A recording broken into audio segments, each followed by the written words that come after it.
I am sorry, sir, but you are just too fat for this country. If you're chubby and looking for a work visa in New Zealand, you're gonna have a problem. Hey guys, I'm Patrick Jones for Buzz60. A South African man living in New Zealand on a work visa is having problems getting a renewal. He says immigration officials told him he's too fat at 286 pounds. He was over 350 pounds when he moved there. New Zealand's standing behind its decision. An immigration spokesman is saying heavier people are at a higher risk of heart attacks, diabetes, and other health issues that cost a ton of money for the country that's already ranked the third most obese nation in the world.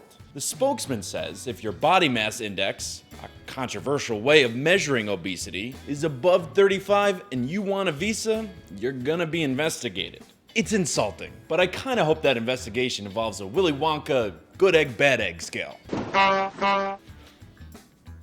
Just, don't let it lead to the furnace. Buzz60, now you know, pass it on.